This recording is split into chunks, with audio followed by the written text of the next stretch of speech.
இறையேசுவில் பிரியமான சகோதர சகோதரிகளே, நமது ஆண்டவர் இயேசு கிறிஸ்துவுடைய திருப்பெயரால் உங்களுக்கும் உங்கள் குடும்பத்தில் இருக்கிற அனைவருக்கும் அன்பும் சமாதானமும் மகிழ்ச்சியும் உண்டாவதாக. அன்பு மிக்கவர்களே, பிப்ரவரி மாதம் 23ஆம் தேதி தாயம் திரு அவை பொது காலத்தினுடைய 7வது ஞாயிற்றுக்கிழமையை சிறப்பித்துக் கொண்டிருக்கிறது.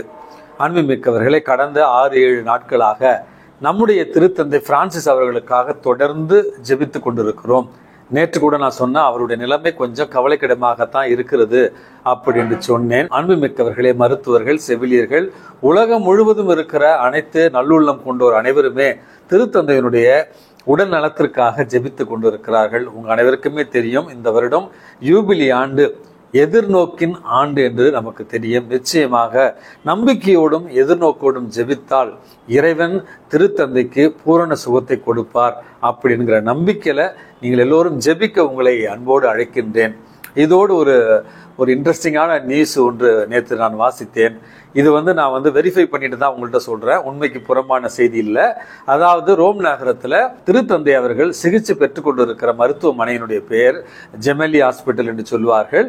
நேற்று அந்த மருத்துவமனைக்கு மேலே ஒரு வானவில் தோன்றியதாக பலர் புகைப்படம் எடுத்து இன்றைக்கு உலகம் முழுவதும் பகிர்ந்து கொண்டிருக்கிறார்கள். உங்க எல்லாத்துக்குமே தெரியும், பழைய ஏற்பாட்டில் வானவில் என்பது இறைவனுக்கும் மனிதருக்கும் இடையே ஒப்பந்தத்தின் ஒரு அடையாளமாக, நம்பிக்கையின் ஒரு அடையாளமாக, எதிர்நோக்கின் ஒரு அடையாளமாகத்தான் கொடுக்கப்பட்டது.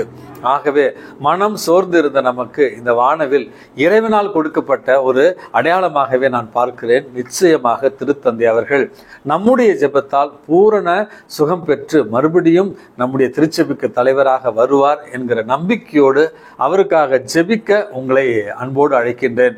நம்பிக்கை சிறுபிள்ளைத்தனமாக இருந்தாலும் நம்பிக்கையோடு ஜெபித்தால் இறைவன் நம்முடைய ஜெபத்தை கேட்பார். ஆகவே தொடர்ந்து ஜெபிக்க உங்களை அன்போடு அழைக்கின்றேன். அன்பு மிக்கவர்களே, இன்றைக்கு பொது காலத்தினுடைய 7வது ஞாயிற்றுக்கிழமை அப்படி என்று சொன்னேன். இன்றைக்கு நமக்கு கொடுக்கப்பட்டு இருக்கிற 3 வாசகங்களுமே மன்னிப்பு.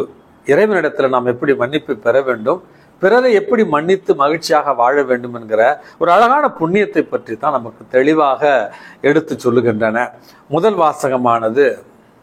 வாசகமானது சாமுவேல் புத்தகத்திலிருந்து எடுக்கப்பட்டிருக்கிறது. 26வது அதிகாரத்திலிருந்து நமக்கு வசனங்கள் கொடுக்கப்பட்டிருக்கிறது. அதாவது சவுல் அரசன் 3000 இளைஞர்களை வைத்துக்கொண்டு தாவீதை கொலை செய்வதற்காக சென்ற ஒரு நிகழ்ச்சியும், அப்பொழுது அவர்கள் ஆழ்ந்து உறங்கி கொண்டிருந்த நேரத்துல தாவீது சவுலை கொல்லுவதற்கு வாய்ப்பு கிடைத்தும் கொல்லாமல் ஆசிர்வதிக்கப்பட்டவர் இவர், அர்ச்சிக்கப்பட்டவர் இவர், அருட்பொழிவு செய்யப்பட்டவர் இவர், ஆகவே இவரை தொடுவதற்கும் கொல்லுவதற்கும் எனக்கு உரிமை இல்லை அப்படி என்று அவரை கொல்லாமல் விட்டு சென்ற, தனக்கு எதிராக சவுல் செய்த அனைத்தையுமே மன்னித்து சென்ற ஒரு அழகான ஒரு நிகழ்வைத்தான் முதல் வாசகமாக இன்றைக்கு நாம சாமுவேல் புத்தகத்துல வாசிக்கிறோம். 2வது வாசகம் என்பது திருத்தூதர் பவுல் கொரிந்தியருக்கு எழுதிய முதல் திருமுகத்திலிருந்து கொடுக்கப்பட்டிருக்கிறது. ஆதாம் மனித சாயலை கொண்டிருந்தார், நமது ஆண்டவர் இயேசு கிறிஸ்து இறை சாயலை கொண்டிருந்தார். இந்த மண்ணுலகில் நாம வாழ்கிற பொழுது ஆதாமினுடைய வழி தோன்றல்களாக நீங்களும் நானும் பாவ இயல்புல, மனித இயல்புல பிறந்திருந்தாலும் இயேசுவை போல மன்னித்து இறை இயல்பில வாழத்தான் 2வது வாசகம் நமக்கு அழைப்பு விடுக்கிறது. 3வது வாசகம் என்பது போன வாரம் அந்த சமவெளி பொழிவு, மழை பொழிவு இவற்றினுடைய தொடர்ச்சியாகத்தான் இன்றைக்கு நமக்கு கொடுக்கப்பட்டிருக்கிறது. இந்த நற்செய்தி வாசகம் 3 பகுதிகளாக கொடுக்கப்பட்டிருக்கிறது. முதலாவது பகைவருக்கான மன்னிப்பு, 2வது பிறர் உங்களுக்கு என்ன செய்ய வேண்டும் என்று நீங்கள் விரும்புகிறீர்களோ அதை பிறருக்கு செய்யுங்கள் என்கிற 2வது அழைப்பு. 3வது பகுதியானது தீர்ப்பிடாதீர்கள், நீங்கள் தீர்ப்புக்கு உள்ளாக மாட்டீர்கள் என்கிற அழகான 3 கருத்துக்களை தான் இன்றைக்கு நமக்கு தாங்கி வருகிறது. அப்படி என்றால் அன்புமிக்கவர்களே, இந்த 3 வாசகங்கள் மன்னிப்பு என்கிற கருத்தை பற்றி நம்ம இன்றைக்கு சிந்திக்க இருக்கிறோம். மன்னிப்பு என்பது இந்த மண்ணுலகில் நம்ம நினைத்து கொண்டிருக்கிறோம், மற்றவர்களுக்கு நம்ம கொடுக்கிற ஒரு பிச்சை, அல்லது மற்றவர்களுக்கு நாம் கொடுக்கிற, அல்லது மற்றவருக்கு நாம் செய்கிற பேர் உதவி என்று நினைத்து கொண்டிருக்கிறோம். தெளிவாக புரிந்து கொள்ளுங்கள், இன்றைக்கு இருக்கிற மனோ தத்துவ புரிதல் இல்லை, அல்லது மருத்துவ புரிதல் இல்லை. மன்னிப்பு என்பது நாம் பிறருக்கு கொடுக்கிற ஒரு கொடை அல்ல, மாறாக நமக்கு நாமே கொடுத்து கொள்கிற மாபெரும் கொடை, நமக்கு நாமே நாம் செய்து கொள்ளுகிற ஒரு மாபெரும் முதல் உதவி என்பதை இன்றைக்கு நம்ம புரிந்து கொள்ள வேண்டும். முதல் வாசகத்துல நம்ம வாசிக்கிற பொழுது சவுல் தாவீது மீது பொறாமை கொள்கிறார். ஏனென்றால் தாவீது வெற்றி பெற்று வந்த நேரத்துல மக்கள் பாடிய பாடல்களில் தாவீதை உயர்த்தி பேசியதை கண்டு பொறாமை கொண்ட சவுல் எப்படியாவது தாவீதை அழித்து விட வேண்டும் என்று 24வது அதிகாரத்திலும் நம்ம இதே நிகழ்ச்சியை பார்க்கலாம். இன்றைக்கு 26வது அதிகாரம் கொடுக்கப்பட்டிருக்கிறது. அதுல 3000 இளைஞர்களோடு சவுல் தாவீதை கொல்ல வருகிறான். வருகிற இடத்துல சிபு என்கிற ஒரு இடத்துல அவர்கள் உறங்கி கொண்டிருந்த நேரத்துல ஆண்டவர் சவுலை தாவீதிடத்துல ஒப்புவிக்கிறார். தாவீதுடைய உதவியாளர் தாவீதிடத்துல கேட்கிறார், என் தலைவரே, ஒரே குத்தால் ஈட்டியால் குத்தி இந்த சவுலை நான் நிலத்தோடு குத்தி கொன்று விடவா அப்படி என்று கேட்ட நேரத்துலதான் இந்த இடத்துல தாவீது சொல்லுகிறார், அருட்பொழிவு செய்யப்பட்ட ஒருவரை தாக்கிவிட்டு அல்லது கொலை செய்து விட்டு அந்த குற்ற பழியிலிருந்து தப்பிப்பவன் எவன்? ஆகவே நீ எதுவும் அவரை செய்யாதே அப்படின்னு சொல்லி சவுலுக்கு அருகில் இருந்த அந்த நீர் குவளையையும் அங்கிருந்த ஈட்டியை மட்டுமே எடுத்துக்கொண்டு தூர சவுலை பார்த்து அழைத்து, ஆண்டவரே, அருட்பொழிவு செய்த உம்மை கடவுள் என்னிடத்துல ஒப்படைத்தார். அவன் குற்றத்திற்கு ஏற்ப அவர் என்னிடத்துல ஒப்படைத்தார். ஆனால் அருட்பொழிவு செய்தவரை நான் எதுவும் செய்ய மாட்டேன் அப்படின்னு தாவீது பெருமனதோடு இன்றைக்கு சவுலை மன்னித்து உயிர் பிச்சை கொடுத்ததைத்தான் இன்றைக்கு முதல் வாசகமாக நம்ம வாசிக்கிறோம். அன்புமிக்கவர்களே, இந்த தாவீதை போல மனநிலை தான் இன்றைக்கு நமக்கு இருக்க வேண்டும். நமக்கு எதிராக துரோகம் செய்தவர்கள், நமக்கு எதிராக நம்மை பற்றின பொய் பரப்புரையை செய்தவர்கள், நம்மை பற்றி வதந்திகளை உருவாக்கியவர்கள், நம்முடைய வளர்ச்சியை கண்டு பொறாமை அடைந்தவர்கள், நமக்கு எதிராக பில்லி சூனியம் செய்தவர்கள், இவர்களை எல்லோரையுமே இன்றைக்கு தாவீதை போல மன்னித்து வாழ வேண்டும் என்பதைத்தான் முதல் செய்தியாக இன்றைக்கு இறைவன் நமக்கு தருகிறார். தாவீது தன்னுடைய உதவியாளர் மற்றும் படை தலைவனுக்கு சொன்ன வார்த்தை, அருட்பொழிவு செய்யப்பட்டவரை கொன்றுவிட்டு அல்லது தண்டித்து விட்டு அந்த குற்ற பழியிலிருந்து தப்பிப்பவன் யார் என்கிற முதல் கேள்வி. இரண்டாவது, அருட்பொழிவு செய்யப்பட்டவரை தண்டிக்க நான் யார் ஆண்டவர் திருமுன்னிலையில் என்று இன்றைக்கு தாவீது அரசர் கூறிய வார்த்தைகள் உங்களுக்கும் எனக்கும் பொருந்தும்.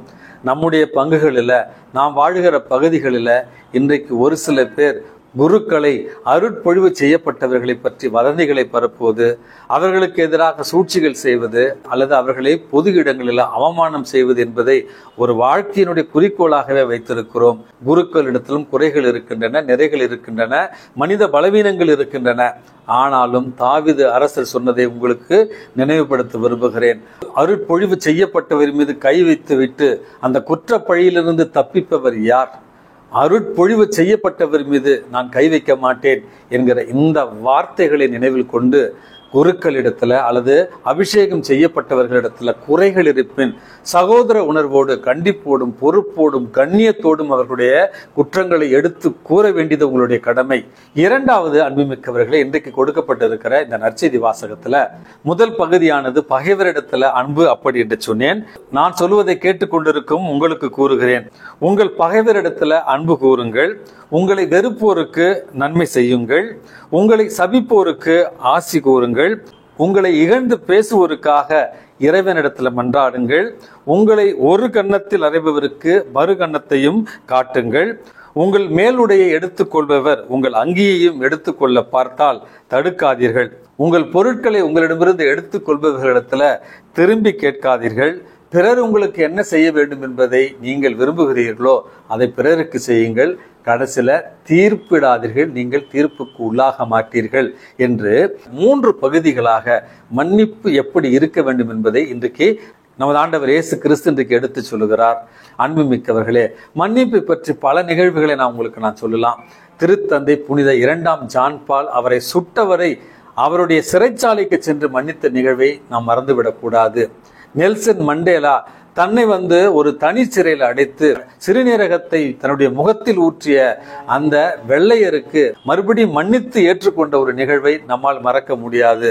அருட்சகோதரி ராணி மரியா அவர்களுடைய அன்பு தங்கை தன்னுடைய சகோதரியை கொன்றவனுக்கு கையில ராக்கியை கட்டி நீ என்னுடைய அன்பு சகோதரன் என்று ஏற்றுக்கொண்ட இந்த நிகழ்வை நம்ம மறக்காமல் இருக்க முடியாது. இந்த நிகழ்வுகள் எல்லாம் நமக்கு சொல்லித் தருகிற அழகான பாடம் என்பது நம்முடைய குடும்பங்களில் கோபித்து கொண்டு சினத்துல கோபத்துல இன்றைக்கு பலரோடு பேசாமல் இருக்கிறோம். பேசாமல் இருந்து விட்டால் கூட பரவாயில்லை. கோபத்துல மற்றவர்களை துன்பப்படுத்துதல், காயப்படுத்துதல், கொலை செய்ய முற்படுதல், இப்படிப்பட்ட அநீதியான அல்லது வன்முறைகளை நம்முடைய வாழ்க்கையில ஒவ்வொரு நாளும் கட்டவிழ்த்து கொண்டிருக்கிறோம். இல்லை என்றால் நான் கோபத்தில் இருக்கிறேன், அதனால் யாரிடமே பேச மாட்டேன் எப்படி என்று அமைதியில நம்மை தண்டித்துக் கொள்கிற ஒரு பழக்கத்திலும் இருக்கிறோம். இப்படி இருக்கிற நமக்குத்தான் நமது ஆண்டவர் இயேசு கிறிஸ்து இன்றைக்கு சொல்லுகிறார், மன்னிப்பு என்பது இறைவனிடத்துல பெற்று அந்த மன மகிழ்வுல நம்முடைய சகோதர சகோதரிகளை முழுமனதோடு தாவீது அரசரை போல மன்னிக்க வேண்டும். இன்றைக்கு நற்செய்தி வாசகத்துல கொடுத்திருப்பது போல நம்மை சபிப்பவர்கள், இழந்து பேசுபவர்கள், நமக்கு துன்பத்தை விளைவிப்பவர்களுக்கு ஒரு கன்னத்தை அறைந்தால் மறு கன்னத்தையும் காட்ட வேண்டும். அவர்கள் மேலுடையை கேட்டால் அங்கேயே கூட கொடுக்கிற அளவுக்கு நமக்கு மன்னிப்பு இருக்க வேண்டும். கொடுத்ததை திரும்ப பெறாமல் இருக்கிற அளவுக்கு தாராள உள்ளத்துல நாம் இருக்க வேண்டும். பிறரை தீர்ப்பிடக்கூடாது. எந்த சூழ்நிலையிலும் பிறர் நமக்கு என்ன செய்ய வேண்டும் என்று நாம் நினைக்கிறோமோ அதை பிறருக்கு செய்ய வேண்டும் என்று மன்னிப்பின் மற்றொரு பரிமாணத்தை தான் இறைவன் இன்றைக்கு நமக்கு காட்டுகிறார். ஆகவே உள்ளத்துல கோபத்தையும் வெறுப்பையும் வைத்துக் கொள்ளாமல் மன்னித்து மகிழ்வோடு வாழ இறைவன் உங்களையும் என்னையும் தூண்டுவாராக. எல்லாம் வல்ல இறைவன் தந்தை, மகன், தூய ஆவி உங்களையும் உங்கள் குடும்பத்தில் இருக்கிற அனைவரையும் நிறைவாக ஆசீர்வதித்து பாதுகாத்து வழி நடத்துவாராக. ஆமேன்.